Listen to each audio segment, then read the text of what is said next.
Alright, hello everyone and welcome back to another video. Today I have a different kind of video. Today we are going to be learning together how to build a very successful deck no matter what kind of deck it is.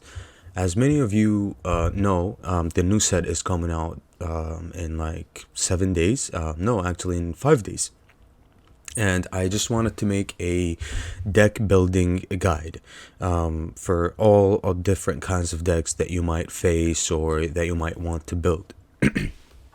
So I have examples for you that are ready, and also we are going to build all kinds of decks together, and we're going to play these decks just to showcase whether they're successful or not and what we need to do to change them, right? So the kinds of decks that are in Magic the Gathering can be a little different, right? So you have your aggro deck, you have your control deck, you have your mid-range deck, you have your combo deck, and then you have your basically stacks deck. Stacks isn't really a thing in Magic the Gathering arena because stacks is like above control, you know. Stacks is like control on like steroids, you know. it's pretty crazy. So you don't have the necessary cards to play stacks in Magic the Gathering arena because stacks require some of the old cards, some of the broken cards, and all of that. So we'll just focus on the combo decks, the aggro decks, the mid-range decks, and the control decks. So let's get right into our first deck. For example, let's say these are my examples right here. This is Seize the Storm is a relative combo deck, let's say. Bant Control is my example for a control deck, and also Goblins, my version of Goblins, is my my take on aggro decks, right? So let's get right into Goblins. Let's start with aggro here. So let's actually change this out. To change Faceless Haven. let's take out Faceless Haven for 2. We don't even need to play Snow, right? Yeah, we don't, because Faceless Haven is out. Let's bring in some lands. Let's fix this deck, right? So 22, 23, 24 lands, right? Goblins are pretty straightforward, and every aggro deck has a very clear idea in mind, which is kill your opponent as fast as possible or just hit their face until they're dead, right? So goblins here are the least or the less powerful version of aggro that you see on the ladder, right? Because goblins can easily be blocked, they can easily be killed, and they have no sort of protection, although they can be pretty explosive on 1 or 2 turns. But you know, they're not really all that powerful when it comes to the standard aggro meta right now. This is a best of 3 deck, and I have a sideboard for it right here. This was made to be played in best of 3, and in best of 3 it's really good. This deck is amazing against control. It's really good against control, but I'm not sure about it when it comes to Blood on the Snow. So let's get right into the idea of aggro. So aggro needs to hit creatures on every turn, right? Or you don't, not necessarily, but you need to play the curve really well. So you need to have turn 1 creature, turn 2 creature, turn 3, you know, whatever the idea might be behind that aggro deck, you need to hit something on curve. You know, you can't pass, you just can't pass, right? So you need a lot of creatures for turn 1, you need some creatures for turn 2, some creatures for turn 3, and then your top end. You know, your top end doesn't matter in aggro because it can just be your winning card. So the idea behind this deck is to have 4 Blade Chargers, 4 Goblin Javelineer, and you want to open with these cards, right? You also want 4 Battle Cry Goblin, and my choice was 4 Bloodthirsty Adversary because you don't have a good 2-mana haste creature in standard right now that's within red colors, you know. So Bloodthirsty Adversary is good also because it can, you know, get back your Reckless Impulse, which is your draw card, get back your Royal Eruption, which is your, you know, damage card, and also play with fire. So it's pretty good with the deck. Also, it can see play within you see a pair of goblins. You can get this back. When it comes to my 3-drop slot, I played this card mainly for control. This is so good because at the end of their turn, you can just cast this as an instant, either make goblins, or you can surprise them with that and force them to react when you cast the other side, which is, creatures you control get +2/+0. Also, we have Hobgoblin Bandit Lord, which is the Lord of Goblins besides Battlecry Goblin. And also Hulking Bugbear is my Haster 3-drop, right? And 2 Meteor Swarms because it's so good in a red deck. It's just, this card is amazing, right? And on turn 5, if you cast this card for 5 mana, you can target 2 targets, and 8 damage is very, very relevant. Also, my top end here is Zariel, Archduke of Avernus. I've actually showcased this deck in the channel in the past. I've played this. I played this deck, and there is a video about it in the channel, but that was in the past when my videos weren't really that good, right? So, yeah, let's continue. Zariel over here is my choice as well because it gives haste. It makes a devil that deals damage. It's pretty good. But since this is it's not complete, or it's not as I want it to be, because it's a best of 3 deck. So a best of 3 deck, you have to keep in mind that some cards are going to be sideboard cards because you just can't. You're playing best of 3, so you have all the answers basically. And let's look at the sideboard real quick. I have 2 Relic Robbers. The idea behind Relic Robber is to basically take the Hulk. If we're playing against control, I'm going to take the Hulking Bugbear. I'm going to bring in the Relic Robber. You bring in the Relic Robber. You take out the Hulking Bugbear, or you take out your Meteor Swarm, right? You bring all the hasters in. Relic Robber is so good because it makes a artifact that deals 1 damage to your opponent, right? So this is what I probably would do. Also, I would shave 2 Zariels and bring in 2 Cosmos Elixir against control, right? Because once they tap and you cast this card, there is no way for them to deal with it. So you end up getting so much value off of this card. Also, we have something like Abrade and Thundering Rebuke, and we have Burning Hands, right? And we have Rending Flame and a 3rd copy for Meteor Swarm.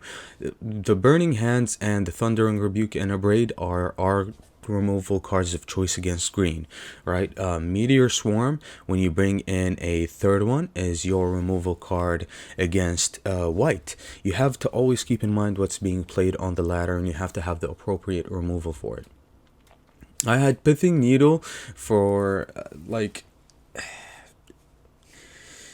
planeswalkers and stuff like that. It's pretty good against that. And I also had 2 Lantern of the Lost because you had no graveyard hate within the red color, right? So this card was against Leer / Hullbreaker Horror because it exiles all their graveyard, right? Well, it exiles all graveyards, but it's so good against Leer. So the sideboard was pretty fine for me. I had no trouble playing this deck. But let's say we want to create our own best of one deck, right? How would that look like? Let's say, what do you want to play? Let's say we're playing standard best of 1.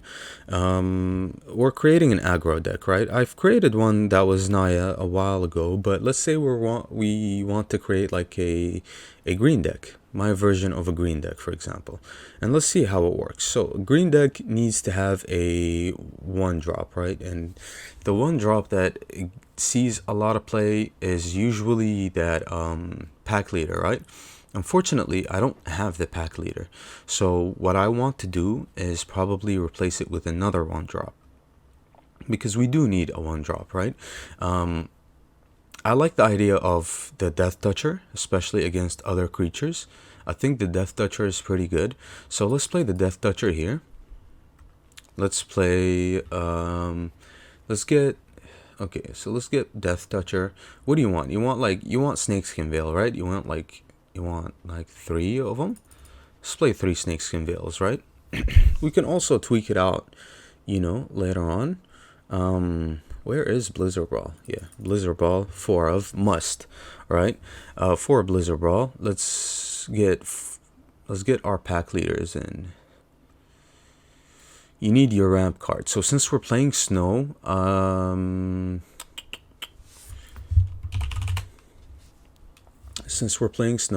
get me 4 Sculptor of Winter. Get me pack leader. Hello? Is it like that? Yeah. Get me 3 pack leaders. I don't have 4, unfortunately, but it's okay. Get me 3 pack leaders. Troll. How many trolls do I have? Yeah, I have only 1 troll. That's kind of sad. So you can't really play like a green deck without that. But let's say you go 4 troll, 4 pack leader. You go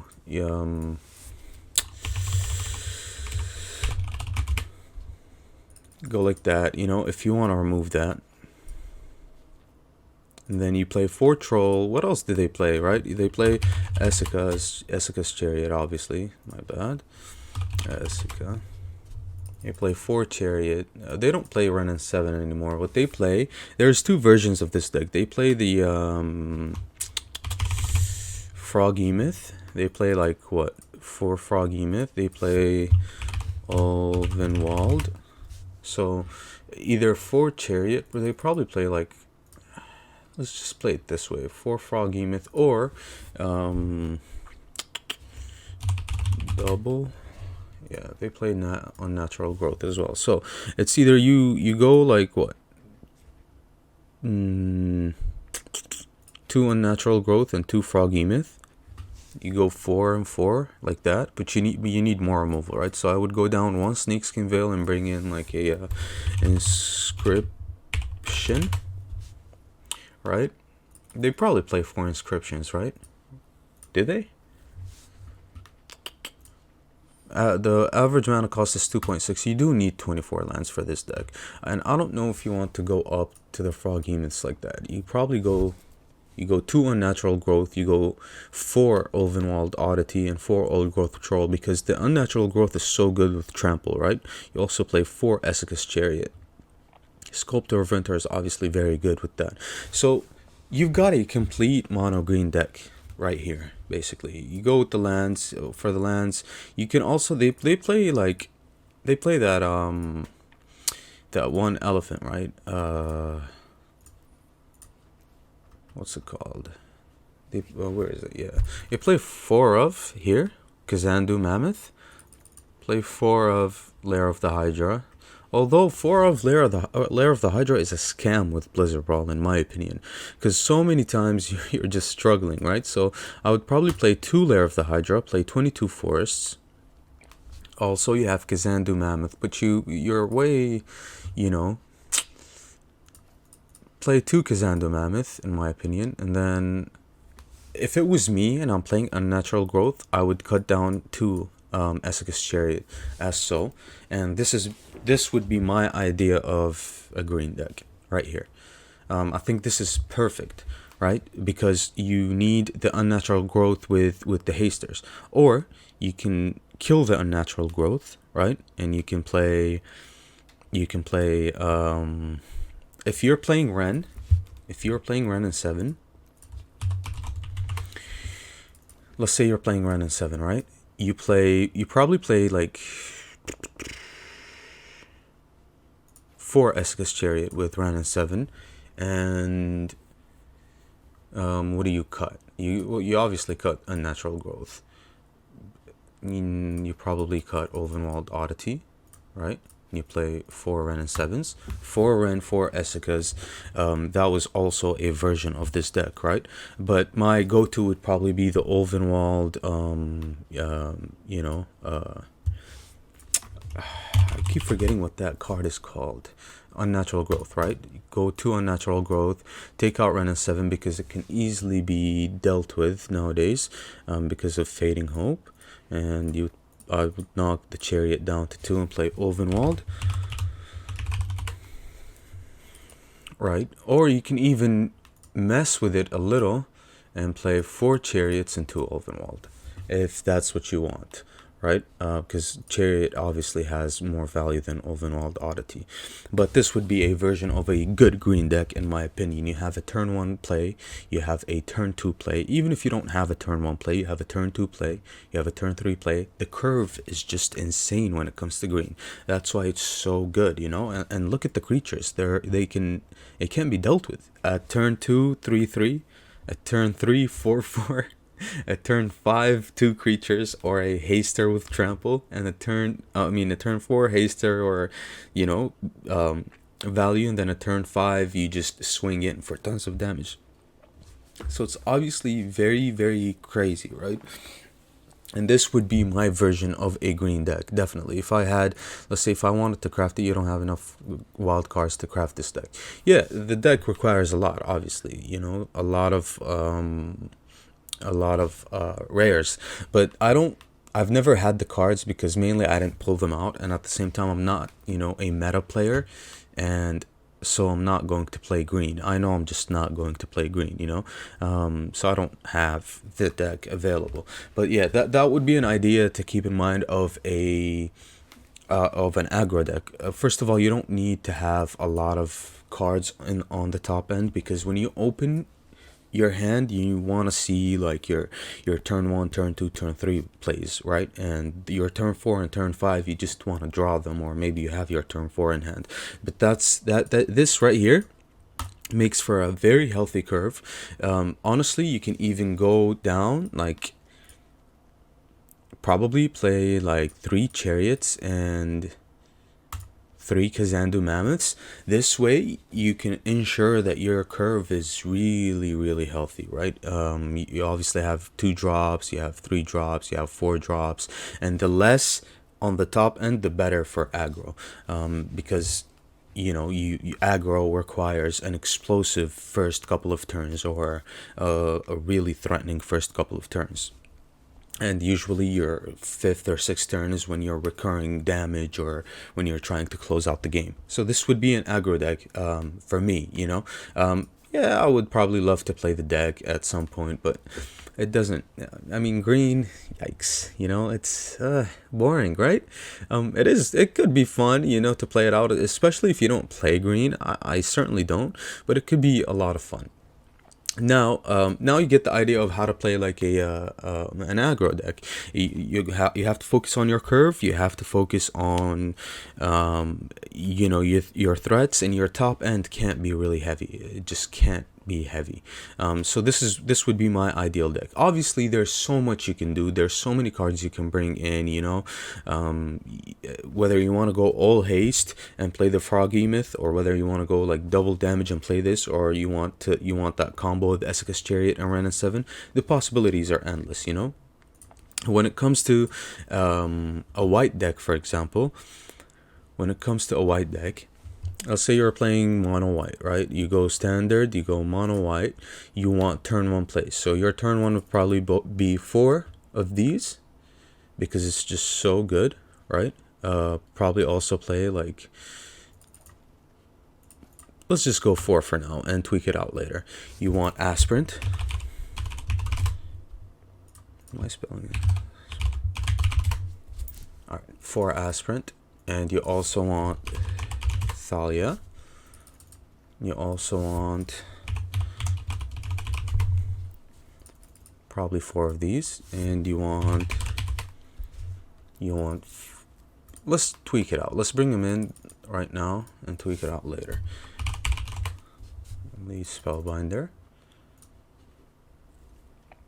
Let's look at the curve real quick. So it's either you want to bring Skyclave. You want Skyclave Apparition. You can also play Maul of the Skyclaves. I've seen that. Or what else did they play?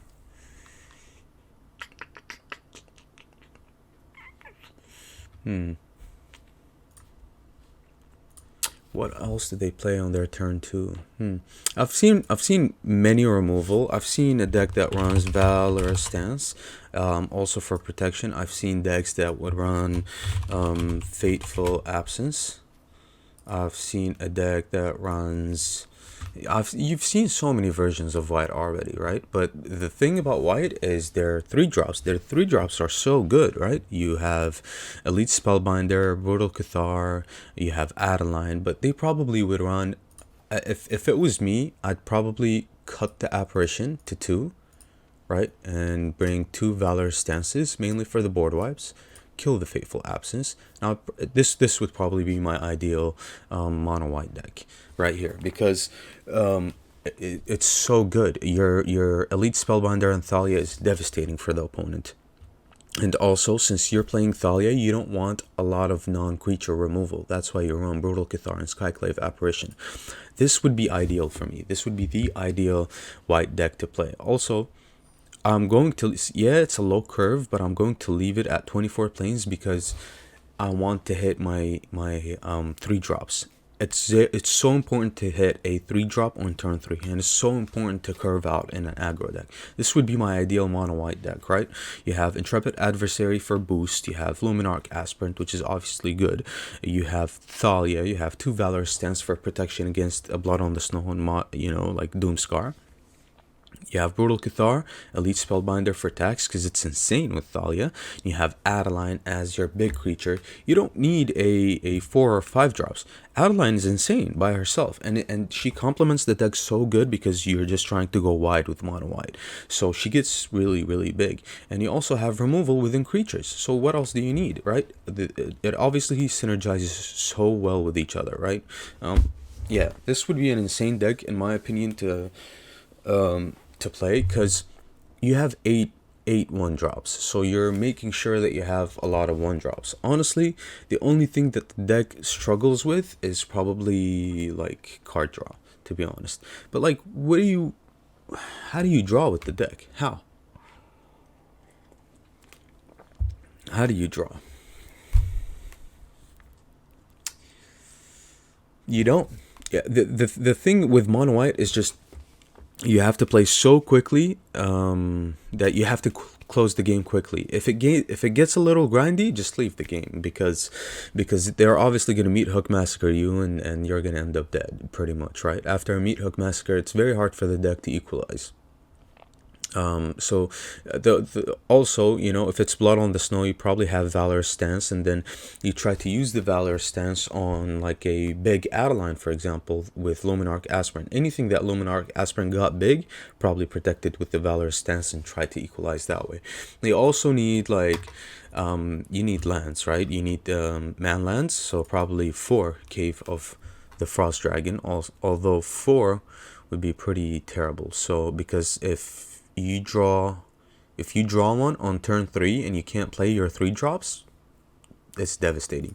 I'm not a fan of playing 4 manlands in any deck, so I'd play 2 cave, 2 plains, and what else? You can play this. I've seen decks that play this. I've seen decks that play Kabira Takedown. A lot of things, but I think I like this the way it is. And the reason why these decks are so successful, because look at the curve, They have turn 1 play, turn 2 play, turn 3 play.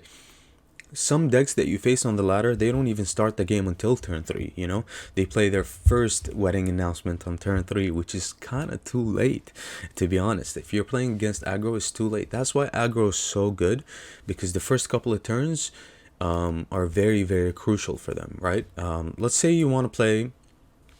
let's play an aggro deck, right? This card changes.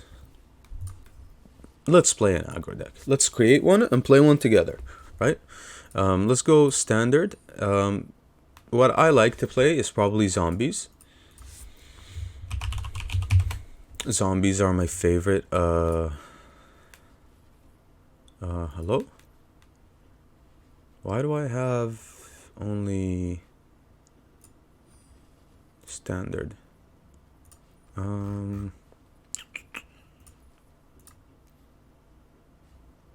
Oh, such a dummy sometimes. So yeah, I wouldn't play Demir. I would play 4 Champion of the Perished. I would play 4 Shambling Ghast. Now, when it comes to zombies, I'd play 2 of these. play 2 of these. Where's Jadar? Jadar. Play probably 3 Jadars since it's legendary. Maybe 2. Yeah, maybe 2 Jadars. Okay. You can also play white, but white comes in tapped. Yikes. But yeah, you can play white. Let's just try to make a successful one, right? Play your protection cards. Archegol of Thraben. Play Headless Rider. And now you want value cards. So if you're playing Jadar, you can probably go for Jadar and go draw. What's it called? No, it's not a 5/3 creature. Draw. Where is it? Morbid Opportunist. Also, what you want is what's it called? As another value creature. You can also go for Undead Butlers, right? And you go Felstinger as well. So there's different versions that you can play, right? You can play the Morbid Opportunist and Jadar version. Play 4 Morbid Opportunist, 4 Jadars. This way, anytime a decayed creature dies, you get to draw a card with the Morbid Opportunist. But Morbid Opportunist by herself isn't really as good as, for example, Felstinger, the Archghoul, the Headless Rider. So what we're probably going to do, we play 4 Undead Butler as sacrifice fodder for the Felstinger, because when you sacrifice the Undead Butler or it dies, you get a zombie from the graveyard, right? So I think I like the 2 drops like that. So we play 2 Jadar. Play 2 Jadar. Take the Morbid Opportunist out. Play Deadly Dispute. Probably like 4 Deadly Disputes. Also, we're missing removal, right? It's a very crucial thing for any deck to be competitive. So, you're missing removal. What's our removal looking like? Probably Meat Hook Massacre. Meat Hook Massacre, right? Like 3 Meat Hook Massacres, let's say, for example, Grasp. For example, let's tweak it out now. Do you need more removal? That's the question. Like, is it required to have more removal? How many creatures do you have? You have 30 creatures. Okay, 30 creatures. I like the Graph Reaver mainly because it is a very good card against the pack leader, right? When you're playing against green, it can be pretty terrible for you because your creatures are just, not as good as the green creatures, obviously. So, we also need a better top end than these, right? These are just our protection creatures. So what we need to do, I'd probably play 2 Meat Hook Massacres. Probably 4 Grasp. And I need to cut... I'm gonna cut white.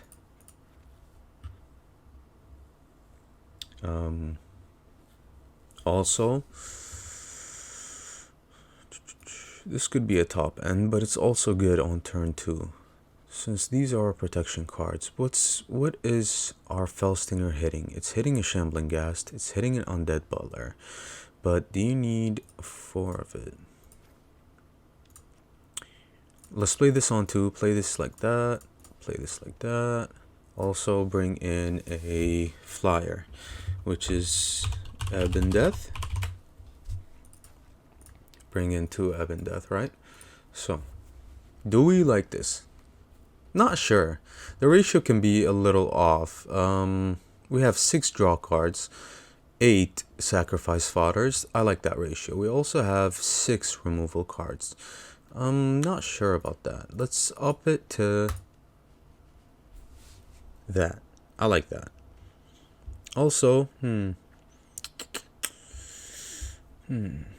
okay. A Graph Reaver, Jadar, Undead Butler. I like our curve. Let's say, zombies. It's standard best of 1. Let's try the deck out, right? Probably play Undead Butler. Let's try it out. Let's fix the lands a little. I like the hive over here. 2 hives. What else do you want? You probably want to run snow, right? You have to run snow. Oh, my bad. This is not alchemy. You don't run snow. Alright. We got so used to the Faceless Haven, right? It was literally a card for all the aggro decks. So this is a version that you can run for aggro, but it has the same principle. Curve, a little bit of removal, and just heavy on the creatures, right? So let's see. We probably suffer against Blood on the Snow, right? We probably suffer against green. We do suffer against green.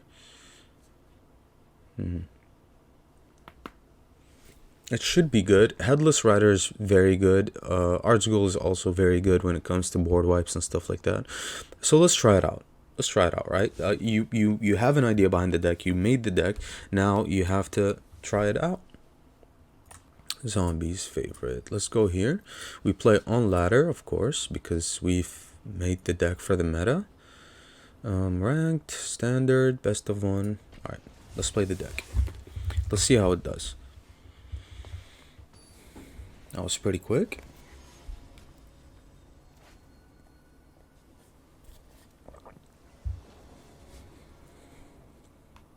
Okay.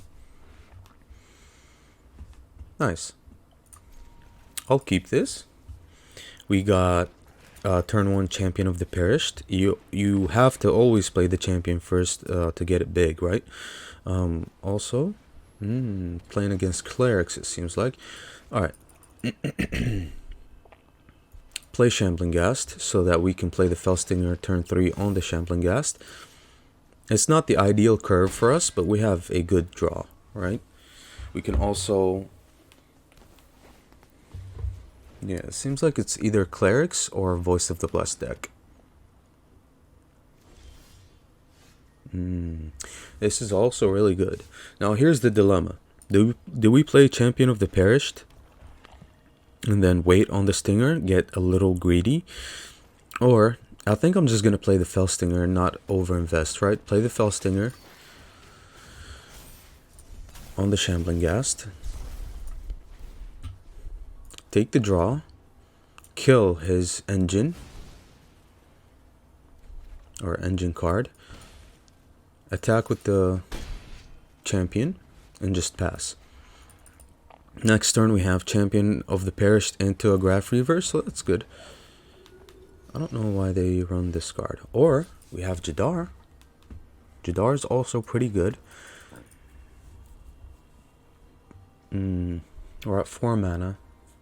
I think I'd rather just go super aggressive, right? Since our opponent is slow, we have to go super aggressive. Nope, no exploit. Because when this exploits, it destroys a planeswalker, right? And they don't have a planeswalker. So we attack here. Yeah, he takes the damage. We have Jadar and the removal, so that's good. We also have Hive next turn. Let's see how it plays out. He's at 4 mana. Cosmos Elixir. Is that going to be enough? I'm not sure. Yeah, but he gains a lot of life because of... Obviously because of these, right? So we play Undead Butler here. So that we can instantly get our champions big. We can play Jadar, we can remove this. Do we win if we remove this? Yes, we do.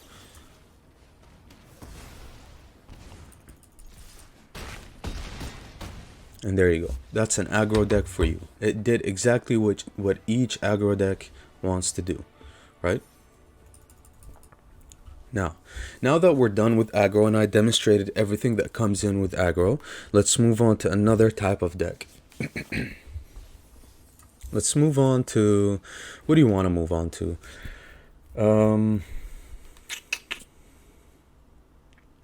What do we want to move on to? Control? Do you want... Let's play Control? I think so. Alright, so Control. Let's demonstrate a deck first. So this is a standard best of 1 deck. It's my best performing deck, right? when it comes to control. The thing is, divide by zero is gone. We don't play Orange Epiphany, but the idea of the deck is the same. If we want to fix the deck, which I kind of do want to, let's see. So what's being played in the meta right now? Mono black, Orzhov, mono white, green. Against Orzhov and mono black, devastating mastery. It just wipes everything, right? Against well, Blood on the Snow decks can't beat us.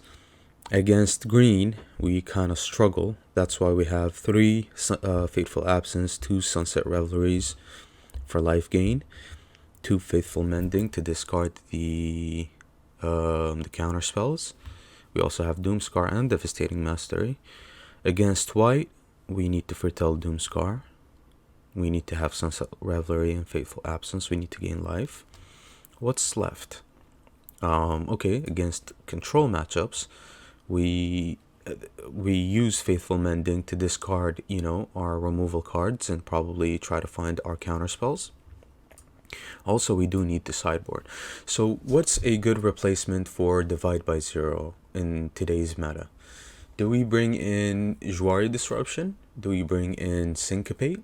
These are both really clunky cards against aggro. The Jouari is good against aggro, but Syncopate I'm not sure. What do we need? We have Fading Hope, which is a good tempo card against them. We also have Consider to fix everything basically. Celestis is pretty slow, but it ramps us up. Quandrix Command is our green card of choice to recycle our graveyard. Toski is good against aggro. Memory Deluge is our draw card of choice.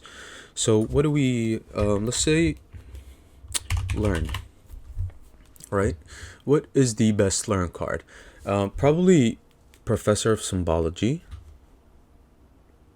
Field of Ruin, I mean, Field Trip, like, what are we ramping up into? Not Field Trip, this is not a ramp deck. Cramp Session could be good. Cramp Session could be good, but do I want to gain 4 life and waste turn 2 just like that? Probably not. Probably I need board presence. So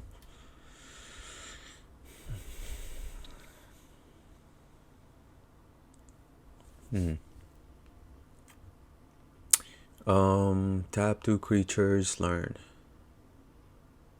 Yikes. This is actually not that bad, honestly. This is not that bad. I like this. Tap 2 creatures, learn. It gives you more time so you can play Doomscar against aggro, but then this card is pretty bad when it comes to control, right? Or mid-range, because what if they don't have creatures to tap? So probably my best options to play for Professor of Symbology, but then we're very heavy on the 2-drop slot, right? 14 cards, 14, 4, 4, 4, 5, 4. Okay. Target creature for 2 mana. Nope. 3 mana. No. That's not gonna happen. Professor is pretty good, but it's a creature and it's a 4-drop. That's too late. So yeah, I'd probably play for Professor of Symbology so that we can preserve our sideboard. We need Teachings, obviously. We need Containment Breach, although we have all of the answers. This deck has answers to pretty much anything, right? We have Reduced to Memory against things that are indestructible. Mascot Exhibition. All right, so yeah, this is the idea of control. The idea of control, well, this deck specifically has a different idea, but the idea behind control is to just control the board as much as possible, cast your win con, and win. It's pretty simple. The idea behind this specific deck is to have Toski, obviously, because it's indestructible. You play Toski. Toski draws you cards. But let's say you're facing a lot of aggro decks. So you play Toski, then you wipe the board. So it's now a one-sided board wipe because Toski is indestructible. You attack with Toski, you draw a card. Toski could be a very good card draw. This is why we only have 2 Memory Deluges. Also, I played Vorinclex not because it synergizes with the deck or anything. It obviously synergizes with the one copy of Mordenkainen, but I played Vorinclex because I wanted to change it out, right? You can obviously go Coma, which would be a better choice. You can also play Hullbreaker Horror, but we played Coma so much, we played Hullbreaker Horror so much, I wanted to change it up a little bit. That's why I'm playing Mordenkainen as well. Although Mordenkainen and Vorinclex are pretty terrible with the Devastating Mastery. So the best choice, technically, would be Coma. Coma would be the best choice, technically, because then you can, when you cast your Devastating Mastery or your Doomscar, your creatures are preserved, right? So Coma, yeah, is the better choice, but you know, if you want to elevate this deck a little more, you just play Coma, right? So let's create our own version of Control. Obviously new cards are going to be coming out, so you can replace things here and there if you find a new card that's better, but let's play standard. What do we want to play? We want to play Control, right? There's obviously, you can play Grixis, you can play Demir, you can play Izzet. Let's try an Izzet deck. Right?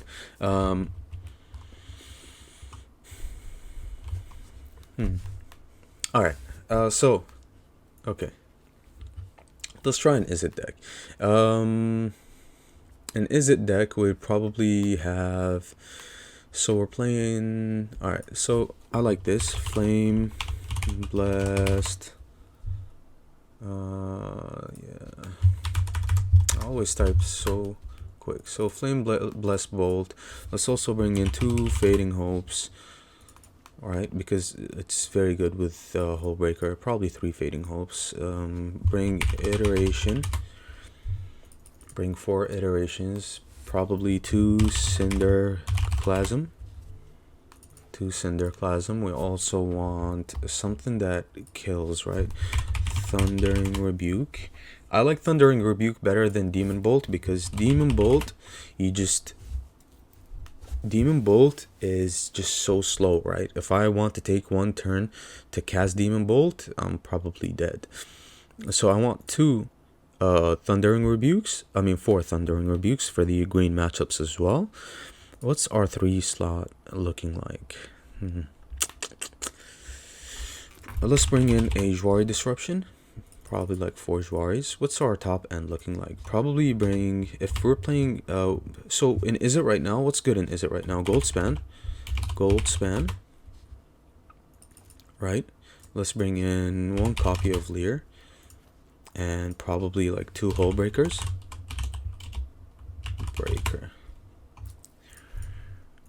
Is this the ratio? Is this the thing? Let's just build it a little more. We're obviously not going to be using our sideboard, although we can look at all the learn cards here.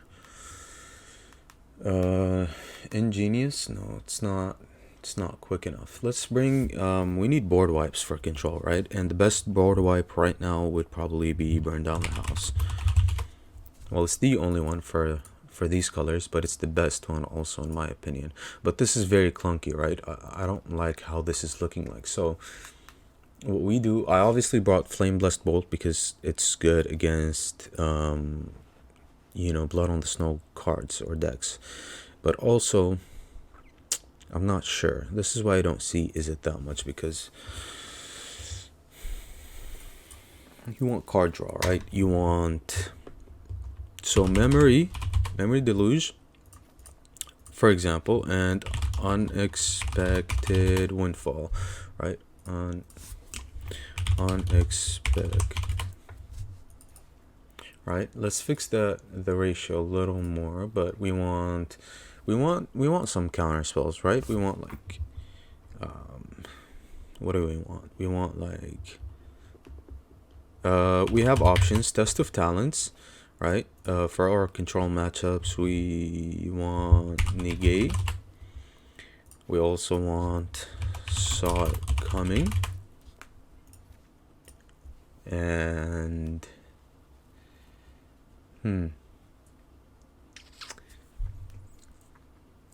saw it coming. Okay, so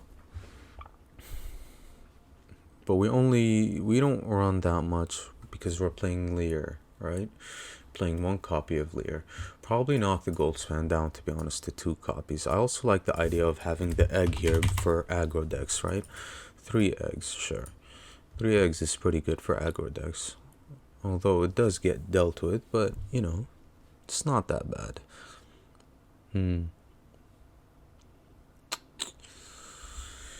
Alright, I don't like Memory Deluge. Probably play 4 Unexpected Windfall because of our colors here. You know, obviously 2 red for Burn Down the House, 2 red for Gold Span. Probably take Lear out. Yeah, probably take Lear out, to be honest. Yeah, take Lear out, play 3 Gold Spans, 2 Hullbreaker Horrors, 4 Unexpected Windfall, or 3 drops though, or 3 drops. What's good within 3 drops when it comes to instant sorcery? Saloon Division. That's not that bad, but we need removal probably, right? So, this used to be a thing. Crush the Weak I like because of Blood on the Snow, obviously, because it exiles, but it also doesn't hit Planeswalkers. Do we even have enough removal? This is for mono white. This is for mono green. This is for mono green and white, and Blood on the Snow.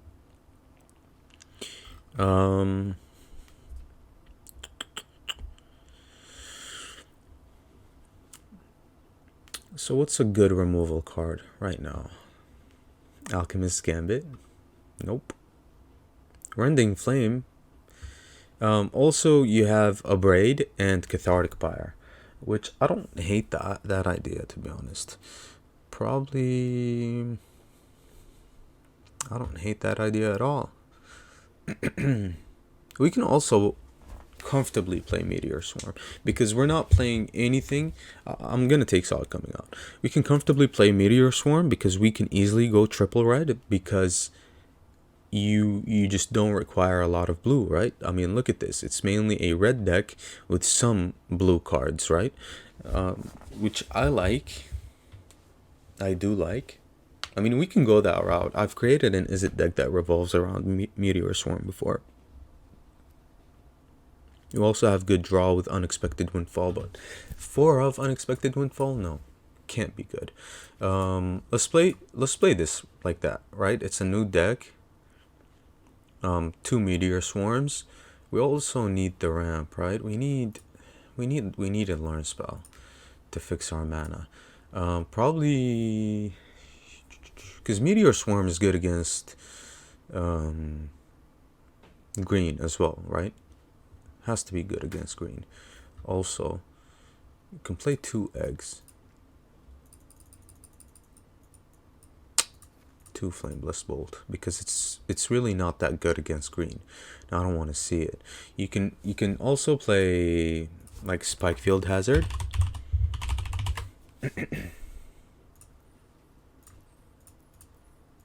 You can play Spikefield Hazard. 1 mana instant. 1 mana instant. But this hits Planeswalkers. This hits any target. I like the 2 damage though. I really do. We can hit like a Fellstinger.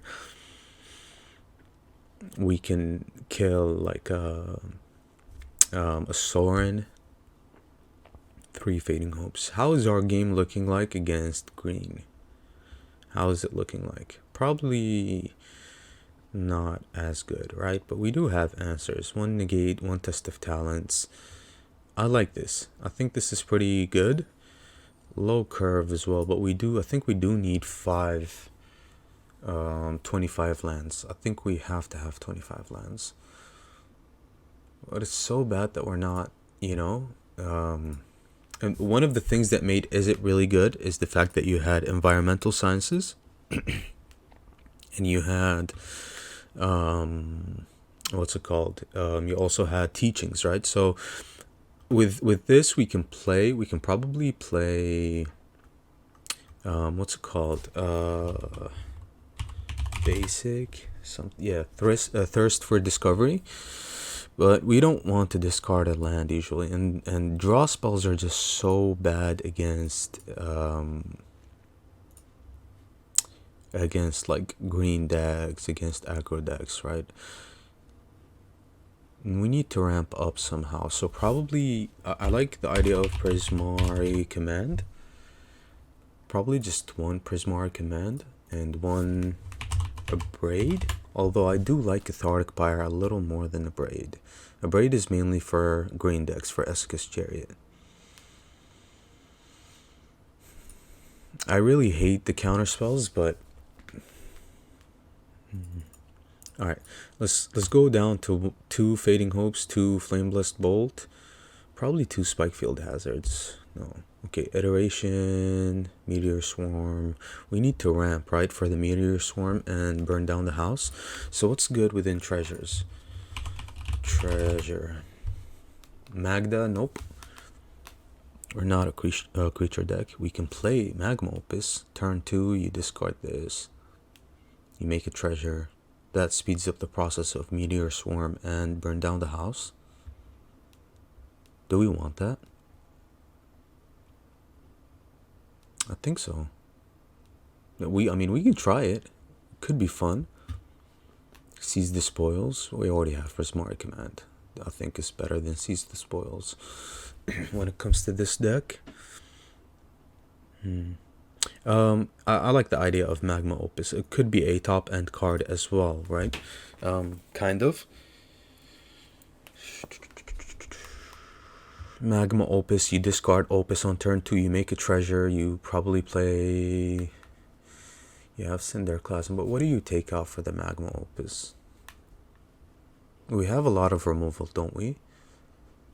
Thundering Rebuke. What do you take out? That's so challenging.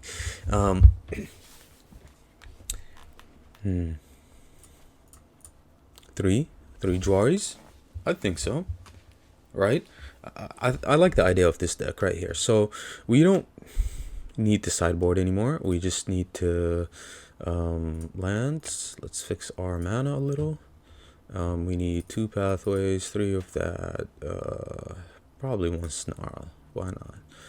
Because I don't have all of the lands over here. For everyone that looks at my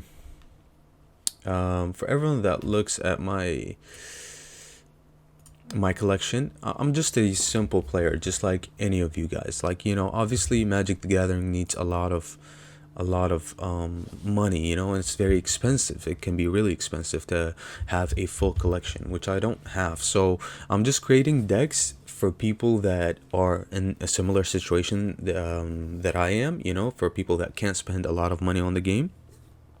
So we just make it happen no matter what, right? We just play whatever we can and we make it happen with whatever we can. And you know, haven't seen any trouble doing that. We need, so let's continue, right? We need Field of Ruin. Field of Ruin. We need 2 Field of Ruin, not more than that. Although it's really bad with Meteor Swarm, so probably not. It's really bad with Meteor Swarm.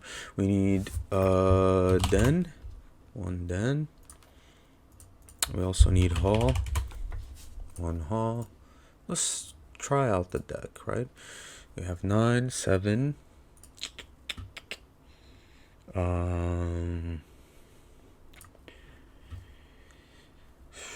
Obviously it would be very ideal to go like that. Obviously go like that. But what can you do? It's a lot of basics. I mean, a lot of basics, right? So let's see what we can do. Play 2 Campus most likely. That's a lot. That is a lot. All right, 8 to 6. I think I like this. Let's try it out. Is it still good? Question mark. Meteor Swarm. Let's put a sleeve real quick. Is it sleeve? And let's see. Oh, where is it? Is it still good? Favorite. All right. Let's try it out. Let's see how it does. You see what I'm talking about when you create like a control deck, right? You have to keep in mind what's being played on the ladder. You need a removal, obviously. You need your win cons. You need cards that obviously work well with each other. And you have to pay attention to your first couple of turns or how to play against each deck that's being played. No removal besides Prismatic Command, but I'll keep this. We have 2 red, 1 blue. Sounds good. We also have Fading Hope for the tempo. Seems like he's playing green, so that's a challenge, right? Let's pass. No green. All right. Pass. We play Expressive Iteration on turn 3, so a lot of red, which is not bad. Suspicious Stowaway. Let's take that. Nope. Smoldering Egg. Probably keep. But we need to hit an iteration. Although we could have kept Prismari Command. What is he playing? That seems like it's control, right? Because you don't really play Suspicious Stowaway in a deck besides that Dimir control. So probably take Unexpected Windfall. A lot of red lands, huh? Yeah, a lot. Pass. Yeah, it's Dimir control. Okay. This is good. So, what I want to do is have him interact with the Prismari Command on his turn so that we can comfortably play the Goldspan Dragon.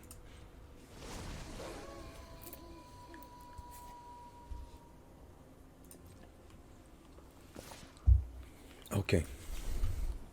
So what we do, we deal 2, probably create a treasure as well, right? Yeah.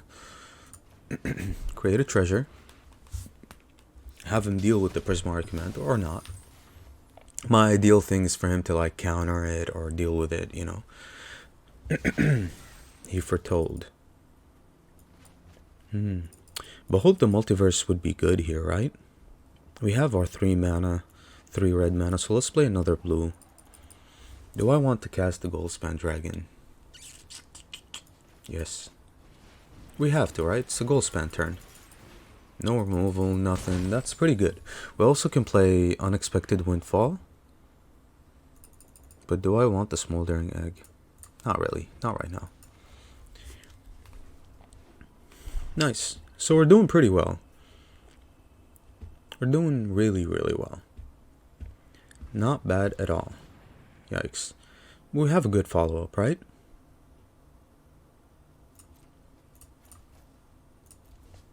Yeah, we have a good follow-up with Unexpected Windfall. But unfortunately, that means we discard the iteration. I don't want to discard the iteration. I want to discard this, though. So.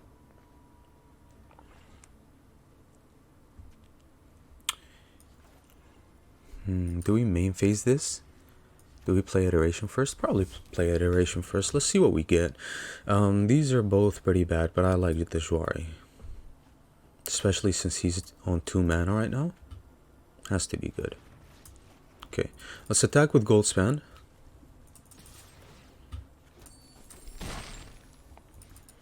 Let's play this on our turn. Discard the Flame Blessed Bolt. Draw 2. He has nothing. We also have Hullbreaker Horror, so I'm going to pass and probably just cast the Hullbreaker Horror.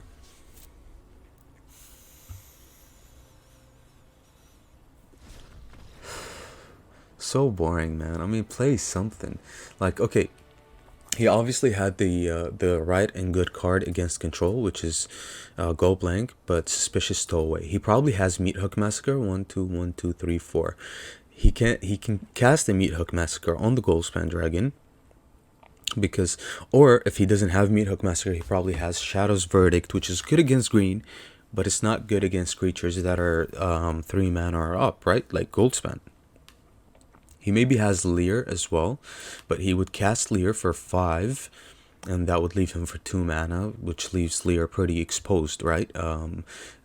Obviously he might have, if he had, because he doesn't have Fading Hope. If he had Fading Hope, he would have faded, you know, the Goldspan Dragon, right? But what we were going to do is cast Hullbreaker Horror on end step and also have Jwari to support it, right? Because you have 5 mana, 5 times 2, that's 10 mana thanks to Goldspan. So you see how the deck performs. It's pretty well. That would be it for our control deck. Obviously, control decks don't need to be heavy on counter spells, although, you know, we played against a control deck right now. Not a good version of a control deck. You don't want to run a lot of counter spells, although they could be really good against like Blood on the Snow. So if you would make changes, what would you do?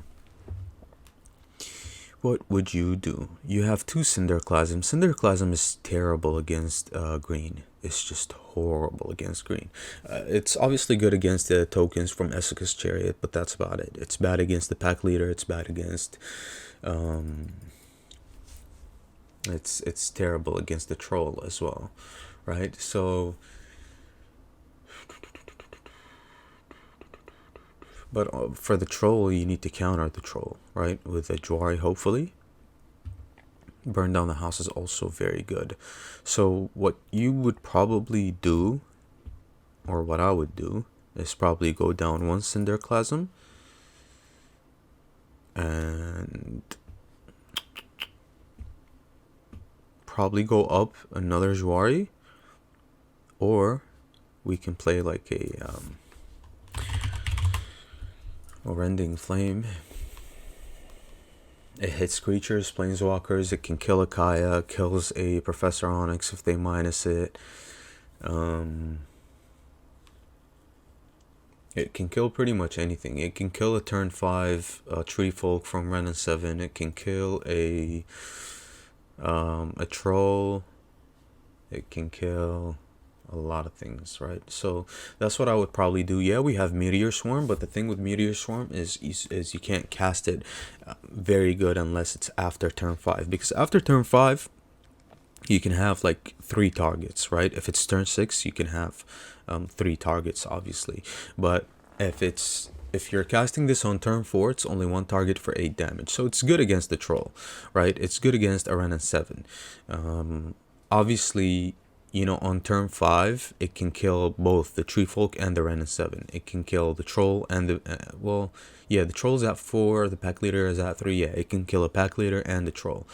You obviously can't kill a chariot, but we have 1 Prismari Command, which is not going to be really relevant. That's why we bring in 1 Rending Flame as well.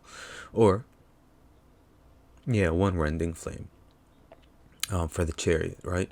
Also... yeah, I think that's what you would do for control. I'm pretty happy with the list. I think we of course you have to play it much more and find the flaws within the list, but I'm pretty happy so far. So yeah, let's move on to our next category, which is probably mid-range, right? Obviously this would be an example of a mid-range deck, but this is more like a combo deck. This is a deck that I featured with a very specific combo, which is Galvanic Iteration and Seize the Storm. Seize the Storm, you know, makes a big creature depending on how many sorceries and instants you have in the graveyard, right? So it's a very fun combo. You basically copy this card and you make 2 big creatures that have trample. So it's pretty good, right? It has some tech in it, 2 Prismari Command, 2 Cathartic Pyre, so we can discard, you know, instants and sorceries and fill up our graveyard. This way we also have Practical Research. So this is more of a combo deck, and combo decks can be pretty simple. You just need to remove stuff and basically just try to not die until you resolve your combo, which is Galvanic Iteration and Seize the Storms. And you also, for a combo deck, you need the pieces that accomplish your combo or betters your combo. So in this case, you know, I needed to fill up my graveyard with instants and sorceries, and that's why I have Unexpected Windfall, I had Prismari Command, I had Cathartic Pyre. I also used to have Divide by Zero, which instead of fetching something from the sideboard, you can just loot with it. Also had the necessary cards to deal with creatures and stuff like that. Back then when I played this, there was a lot of mono white. That's why I played 2 Cinderclasms. I also played 2 Burn Down the House. So yeah, the deck performed pretty well. This is an idea. This is just a basic idea of a combo deck, right? You need to have your pieces, all your combo pieces. Obviously not more than 2 Galvanic Iterations because it has a flashback. Although Galvanic Iteration is pretty good with everything else. You have your main combo piece. You have to have a 4 of, and also you need things that either speed up your combo process, like Unexpected Windfall and Prismari Command, that can play another role, which is discard. You need cards that can make your combo better and more powerful. So that's the idea behind combos. Let's make like a mid-range deck. When it comes to mid-range, obviously, like something like my black deck is very mid-rangey, right? It's not an aggro deck by a mile. You look at it, you might think it's aggro, but it's not. It's a mid-range deck, and when it comes to mid-range, of course you need to care about the curve when it comes to any deck in Magic the Gathering, but when it comes to control or mid-range, you usually care less about the curve because there's so much going on with these decks. I mainly like mid-range and control because they could be very complex, right? And very hard to play. Because they're obviously less better than aggro decks, just like... Because aggro is the best deck, when it comes to Magic the Gathering. Because it's the most successful one. If you want to win, you play aggro, right? Yeah, you can have more successful decks. Like this deck, for example, farms aggro, which is the point, right? This is why it's a deck. But it loses badly against control. It usually does, right? Because right now you're playing it in best of one. You don't even have cards for control. My tech was the Trespasser and the Westgate Regent for discard. Acquisitions Expert as well. So you can, just disrupt control as much as possible. And if they want to get rid of my creatures, they have to discard, which is good. But if you're playing against a really, really good control deck, you're probably going to lose. But since the meta right now revolves around aggro, this is very good, and it obviously got me to Mythic. Also, let's look some more. A mid-range deck, right? So you have this Tybalt tribal deck is an alchemy. That's a good example for a mid-range deck, right? It's not an aggro deck because you need to play the deck revolves around Tybalt, right? You also have your value cards over here. You have your disruption over here. You have your combo with Ghislaine and Downraiser Tyrant and Immerstrom Predator. You also have some disruption against control. Go blank. You also have a 5th card draw, Fell Singer. This is the idea of mid-range. Mid-range is something that's not too quick and not too slow. It's literally in the middle, you need to kind of have a lot of disruption and just accomplish your idea of it. You also need win cons, but usually the win con is a multiple thing when it comes to control. Mid-range, right? It's not just one card like control, or maybe 2 cards like control. So let's make our own mid-range deck. When I think about mid-range, I remember the ultimatum cards, and they're my favorite cards to play, right? The idea behind the cards is my favorite idea, is to just have some control, have some mid-range action. You either ramp, you either have to remove something, that struggle. I like that struggle because it's challenging. That's why I also like control, because it's challenging. It's not... You have to have thought process when it comes to it. It's not like aggro that requires no thought process. You have one mission with aggro, just hit face until they die and that's it. No, you have to set up. You have to have a good thought process about your turn, your upcoming turn, your opponent's upcoming turn, what's going to happen. There's a lot going on with mid-range and control. Obviously, when it comes to Blood on the Snow, there isn't really a lot of thought process when it comes to that, because the layout has been the same for a while, right? You just get to draw, you get to meet Hug Massacre, you get to Blood on the Snow, and you Loath and you win. That's it, you know, or you Mascot Exhibition and you win. There isn't a lot of thought process. So a similar card to the ultimatum cards, which is way less impactful, like the ultimatum cards, is Storm the Festival. Storm the Festival resembles a mid-range deck, right? It's not a control card. It's a big card that you cast later on, and it's my kind of card. I love cards like that. So Storm the Festival, right? You've probably seen millions of decks when it comes to Storm the Festival. And there is a lot of decks that are coming from the new set that are kind of like Storm the Festival, but not really. I've seen one, I think, and there are some cards that I'm so ready for. Obviously, the new set is going to be so powerful. There's so much going on with the new set, so many strategies. Obviously, like the channel mechanic is pretty good. Those artifacts are going to be no joke. I mean, there's one artifact that's going to make green insane. It's a 2-drop artifact. There's another artifact. There's obviously an enchantment tribal thing going on. But my eyes are on the black sagas, you know, the black colored sagas. I think they're insane. A 1-drop saga and a 2-drop saga. Those are going to be kind of crazy. But there are so many cards that are going to be really, really good within the new set. So I can't wait for that. Also, let's get right into this. So you have Storm the Festival. You also have, you can, you know, if you want to play mid-range, probably look at something like that. 5, 6, 7, right? You look, right? You want to play a deck that revolves around Enduring Angel. It's probably going to be a mid-range / control deck. You want to play, you can't play Guardian's Savior in mid-range because it's obvious it gets, you know, 2 or less from the battlefield creatures for 2 or less. So it probably belongs in aggro, in my opinion. You want to play Sigarda's Summons. Card is not that good, honestly. 6 mana, and you have to play it in a creature deck. No. Don't sign me up for that, because creature decks need a low curve, to be honest. You can play, what can you play? What's mid-range?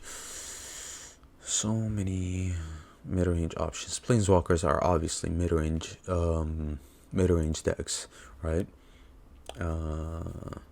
This was played in mid-range and in control, but it's gone now, which is good.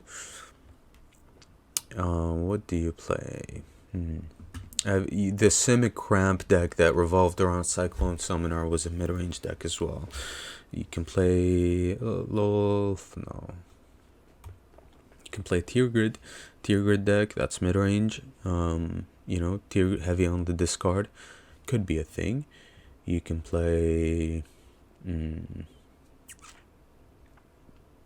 what do you play? You can play Reanimator, it's mid-range. Burning Rune Demon, you know, it's not that bad. You can play, I'm not sure what we play. I think Storm the Festival. This could be mid-range if you're not trying to combo it. Professor Onyx could be mid-range as well, or control, you know. Toxrill, Dread Feast, these are all mid-range cards. Toxrill is bad in a control deck. This is obvious. This belongs in a combo deck, obviously. Goldspan, you know, can be in both. You can play like a teamer. How about a teamer Storm the Festival? But no, hell no. Because 3 green for Storm the Festival, 2 green for Goldspan. That's a nightmare right there, you know? So if you're playing Storm the Festival, you probably play like, you know, it's pretty straightforward. You probably play the enchantment, run in 7, and Loath, probably.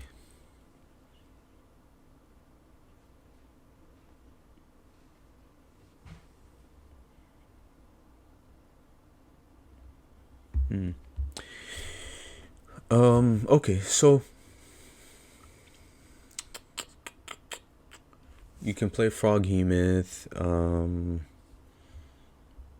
You can play Glorious Sunrise. So let's play Storm the Festival, right? What do we play 2 colors or 3 colors? 3 colors is not that consistent with Storm the Festival, but we can do something like um, um, let's play this right here, 2 creature. We can play something like that, like Root Coil Creeper, since it synergizes well because of flashback effect. Also, we can flashback, for example, just to synergize a little more, right? Now, Memory Deluge is whatever, honestly. Memory Deluge is... We don't... Do we want Memory Deluge? We obviously want ramp, right? This is a ramp card. This can also be a ramp card. So with mid-range, it depends on your strategy and what you're playing, and there are so many strategies to when it comes to mid-range. For example, you can play this card and you can play it in mid-range. It's reanimation card.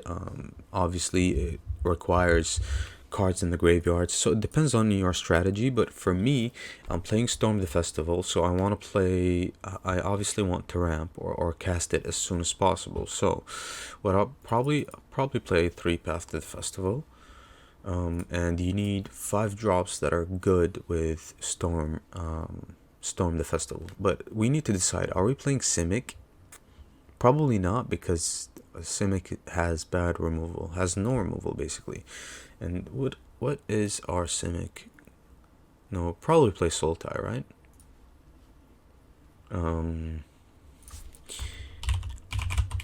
Let's play Imrith. Let's play Ren. And let's play like 2 copies of Skeletal. Like 2 copies of Skeletal Swarming. Do you need 2 blue though? That's the question. We also need removal. We need good removal. We need something like Shadow's Verdict to compete with green, right? And Shadow's Verdict requires 2 black.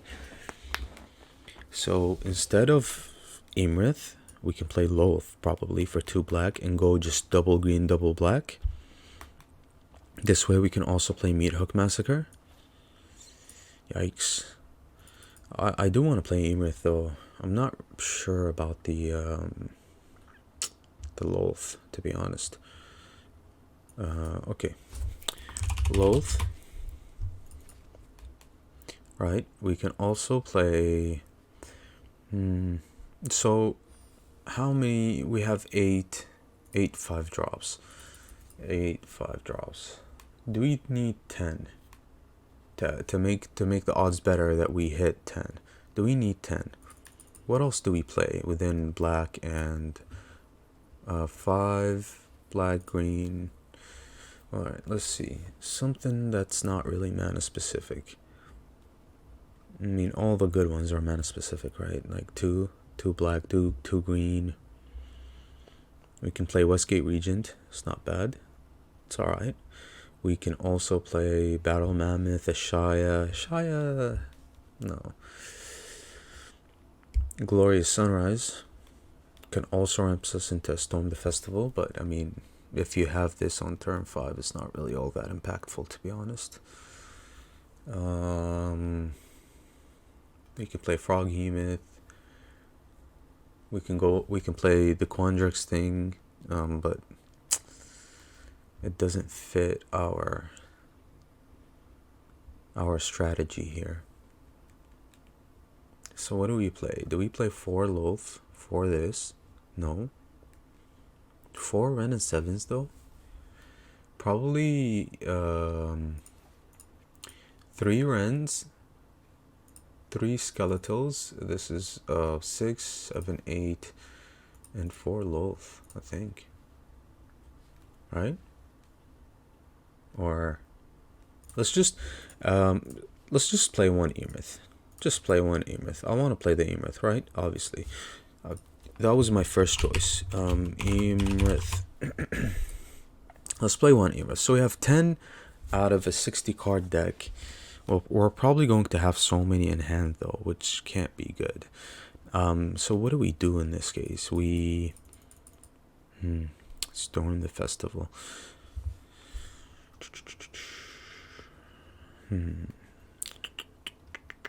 All right. So instead of having so many 5 drops, let's play Essica. Let's play the Chariot. Let's play like 2 Chariots. Play like 2 Sorns. This way we're not really struggling when it comes to this. Alright, let's play 2 here.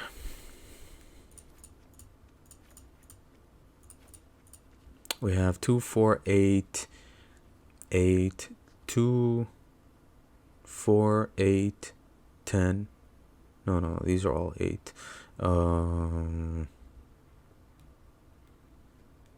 10, 12. We have 12 targets for the Storm the Festival, but we do need removal. So what's our removal looking like? Meat Hook.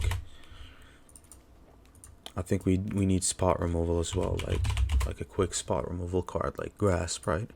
We obviously are going to struggle with casting the Amorth here, but what can you do? Grasp. You also need at least 2 Shadow's Verdicts, right? This way you have Shadow's Verdict and Meat Hook Massacre. You also need 25 lands because it's a 3-colored deck that's heavy on the mana cost. So 25 lands at least. What's our 3-drop looking like? And we need a 1-drop.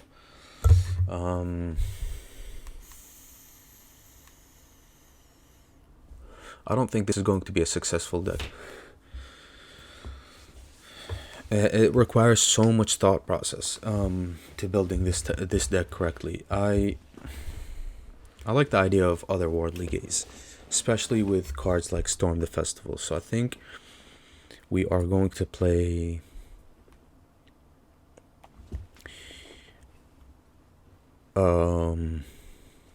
two otherworldly gaze, and also I like the idea of what's it called? Learn that pest thing. Hunt for specimens, because we obviously can't fit a good draw card in the deck. We can obviously fit what's it called? Behold the Multiverse, but it's so slow against decks like that. So what I'd rather do is just fit all the necessary cards that we need that we can't put into the main deck into the sideboard, right? Obviously, the life gain and the 1 pest is very good against aggro, so we're gonna play one of these. We're gonna play 1 Confront the Past for our planeswalkers, probably even Necrotic Fumes. Yeah, just to be safe, play 1 Necrotic Fumes, play a draw card, play this, play Environmental Sciences, and what else? 2 Mascot Exhibitions. Yeah, because we have 4 copies of Hunt for Specimens, and then Storm Midrange. Okay, let's try to fix our mana here. We obviously need a lot. We need green and blue in the beginning, right? This is very clunky. It's very terrible, kind of. We can go the treasure route. Makes it easier to cast our stuff. We can definitely go the treasure route. You can go, instead of Path of Festival, you can play, what's it called? Treasure, what's it called? That citizen one. Yeah, Skullport Merchant. You can play Deadly Dispute and Shambling Guest as draw and treasure. You can obviously play Prosperous Innkeeper. I think I like that a little more, because that means if we play the Prosperous Innkeeper, we can play a Sorin or a Chariot at turn 3. So I like that more, and it also is better for our mana. Although that card, the Coil Creeper, played well with the Storm the Festival, because you can get the Festival from exile, and then you can get the Festival from exile and play it again, obviously. But I think I like this better for our mana, right? And obviously Otherworldly Gaze, I'm not really going to play that much on turn 1 or turn 2, something like that, maybe if we need it. But let's see. Let's land. What's the problem? Oh, let's play land. Let's play the green ones. Green ones here. Blue ones here. We already played the blue ones. Let's play the green and blue. Wait, what's missing? Hello? Yeah, these. Play that. Also, do we want snarls? We do want a lot of basics for our path to the festival, but not that much. Let's take out these. Do I want manlands? Probably, right? Or let's just take a look at what helps out our deck.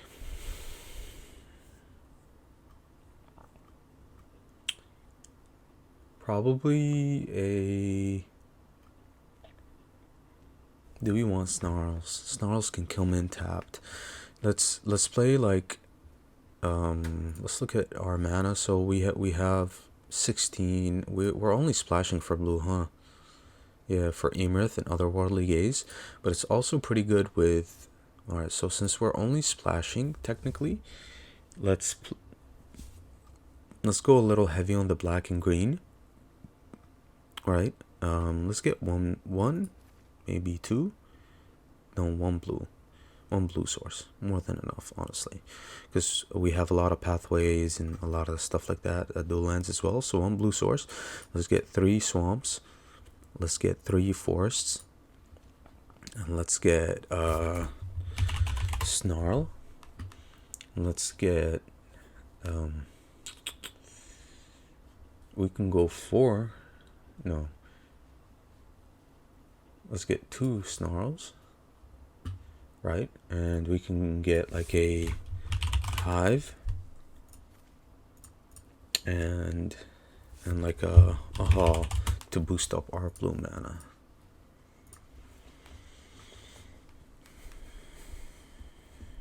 We can try this. Let's give it a try, right? Storm, midrange, Sultai.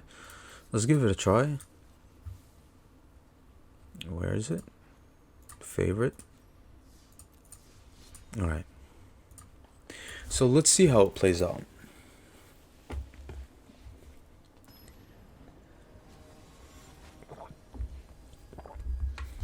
I'm just trying to demonstrate to you guys like how you can play all kinds of decks like that. So we've got Emerith, turn 3 Sorin. I'll keep this. We've got removal. We've got stuff going on for us, right? So I'll play this tapped. Got Prosperous Innkeeper. Okay, we're playing against Room Crab. Alright. Do we get rid of Room Crab? We have turn 3 Chariot now. No. But he probably holds up something, right? So yeah, let's just go as planned. Play the Prosperous Innkeeper. I think we have to go as planned. I'm hoping he plays something tap. No, that's not gonna happen. Alright. Okay. 1, 2, 3, 4. This is going to be bad. This is Rari Disruption right here. So what we do...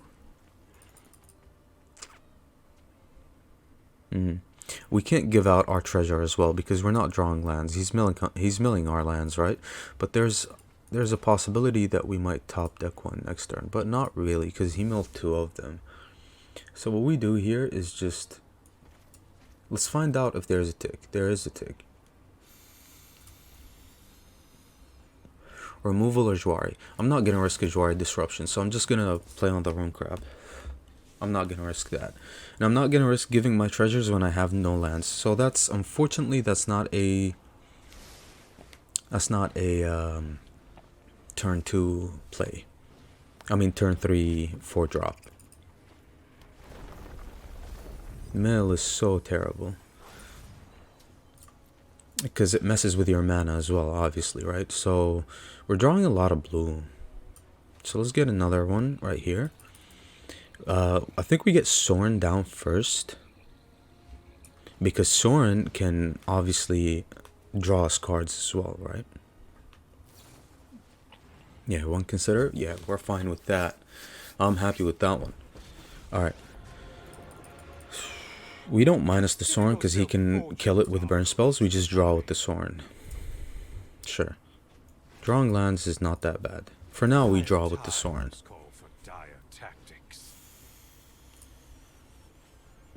It's pretty good that we're not milling any targets for the Storm to the Festival. But he's getting really close to... yeah, to killing us, right? I mean, to milling us to death. Otherworldly Gaze. Okay, another Sorin. So next turn we have Storm the Festival. With that being said, let's try to be very offensive here. Let's play the Chariot. You deal with this annoyance. And let's pass. Yeah, this is a very scary turn right here for our opponent. I mean for us. Because he's going to be milling us so much. Thankfully we have a lot of 5 drops. So his Tasha's Hideous Laughter isn't that good against us. He milled the Shadow's Verdict. Yeah, he can... nothing, huh? Nothing. This is kind of scary, isn't it? It's kind of terrible for us. Let's see. Yikes. I'm going to leave this on top. Yeah, I'm going to leave this on top so that it's good with our Storm the Festival. Although we don't have Storm the Festival. Whoops. 1, 2, 3, 4, 5, 6. Yeah, we drew a lot of blue lands, didn't we? Alright, let's screw. Or, hold on. We can play Iymrith and crew with Iymrith. I don't hate that idea.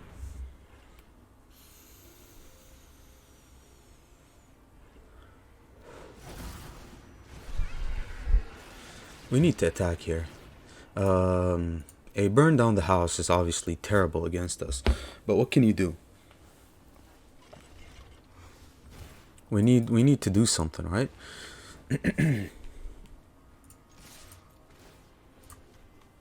Make a token off the vampire because it's obviously better than the cats. I bring my own arm. I think he has burned down the house.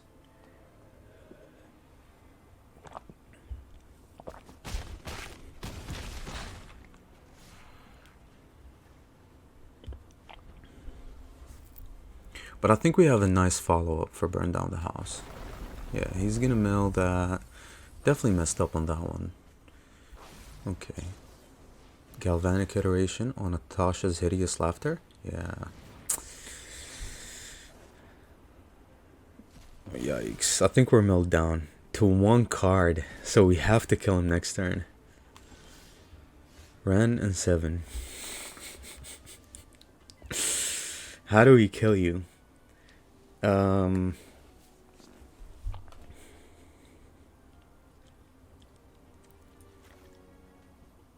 Play Ren.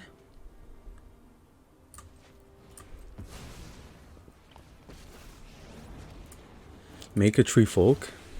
The trees can fight their own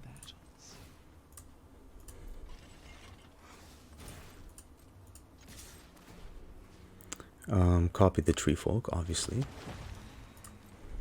Does that get the job done? He has 2 blockers. He blocks the Chariot. He blocks the cat. Yeah. Man, that is not enough.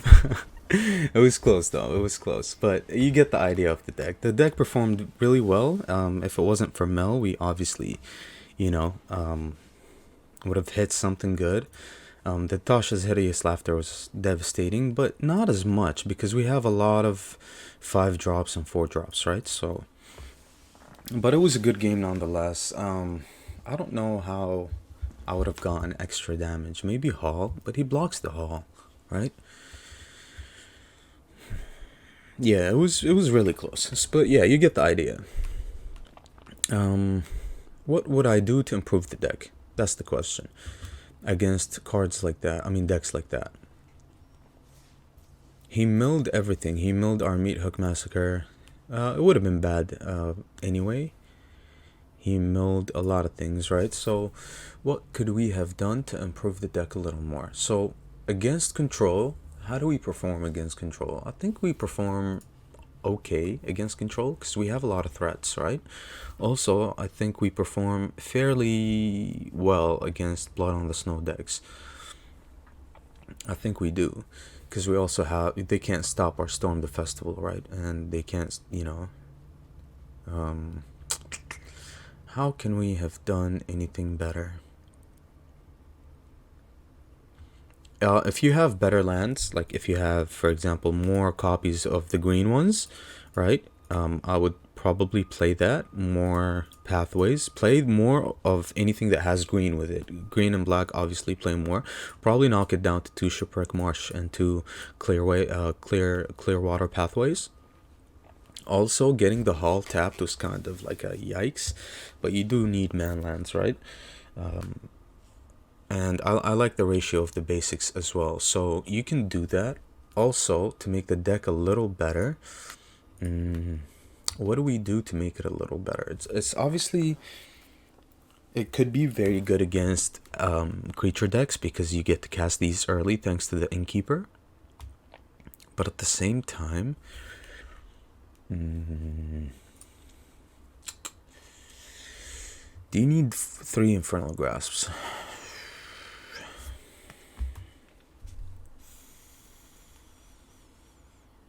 I don't think you do. But yeah, that's the idea behind the deck. I'm gonna leave it at that for now. You can obviously play it more and see what is lacking and probably cut something, shave something, add something, you know, to it, whatever it might lack. But I like it the way it is. Obviously, it's pretty good for me.